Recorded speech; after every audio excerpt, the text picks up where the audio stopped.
c'était une initiative assez intéressante. Et l'expérience là nous a été enrichissante au niveau du département sud-pays. Côté depuis tantôt 3 jours, nous démarrons un pèlerinage dans le département. On a formé une quarantaine de journalistes qui sortent dans les médias traditionnels ou bien conventionnels et des médias en ligne du département pour nous faciliter, maîtriser ça que nous avons sous une dénomination générique, la gestion de l'information en période électorale. Il est vrai que tu as différents thèmes, tu as différents intervenants. Très probablement, la prochaine question, on a gagné pour nous. Faut-il passer à bien joindre sous thème à intervenant qui a gagné dans le cadre de session de formation ça, qui prend fin jeudi, samedi 2 mai 2026 là, dans le local. Donc, ce n'est pas seulement ici au CAI, donc par rapport à l'autre département, l'autre commune, comment il y a beaucoup de journalistes. En fait, c'est une expérience méthodologique qui est très intéressante. Nous avons commencé à gagner en semaine. Nous avons commencé au niveau du département des NIP pour le Grand Sud. Et comme ça, l'expérience l'a fait simultanément dans le Grand Nord et dans le Grand Sud. Donc, nous sommes dans NIP pour le Grand Sud, nous sommes dans le centre, dans le plateau central pour le Grand Nord. Nous quittons NIP, nous traversons dans le Sud.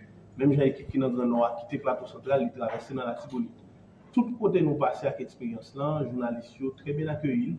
Ils estimaient qu'il était important pour que, justement, le conseil électoral a gagné un modèle rencontre, un modèle moment de la parole, moment d'échange avec les journalistes sur un sujet qui toujours intéressé tous les journalistes, mais surtout toute la population, puisque au final, l'information, n'importe quelle période que il y a, et particulièrement en période électorale, ils sont éléments fondamentaux pour les travailleurs de la presse.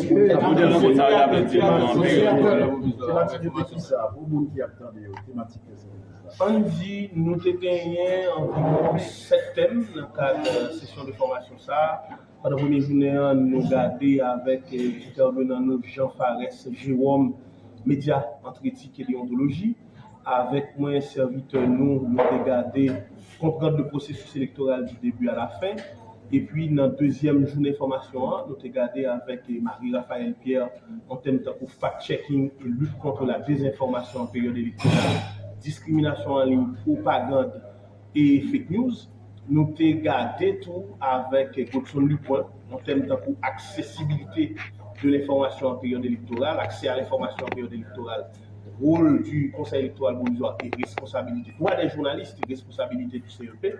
Et puis pour la dernière journée, nous avons gardé avec un représentant du commissariat des Nations Unies aux droits de l'homme en termes de l'élection aux droits de l'homme pour la promotion du processus électoral non violent. Et nous avons avec Jean-Paul Jérôme, diffusion de l'information à l'ère des médias sociaux, responsabilité des journalistes. Et puis nous avons tout en termes de communiquer en période électorale au regard de l'égalité. Est-ce que la formation ça veut dire nous pour l'élection? Est-ce que nous satisfait?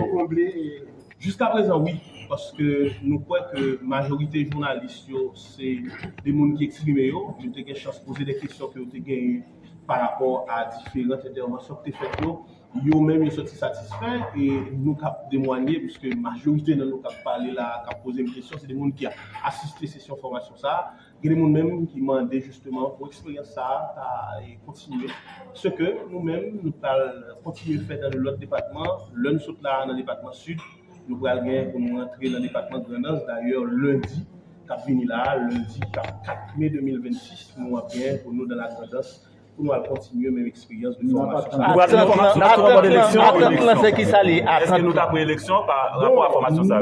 Nous attendons que nous ayons des journalistes qui mieux outillés, qui peuvent plus bien maîtriser les machines électorales là, des journalistes qui peuvent bien comprendre dimension information importante pendant le moment élection. Donc nous croyons que ça, si nous arrivons à joindre et si le processus électoral arrive à toucher plus de monde possible, au moins sensibilisation, conscientisation, travail de communication à niveau fait, c'est grâce à ce travail ça que nous initialement fait avec les journalistes. Merci.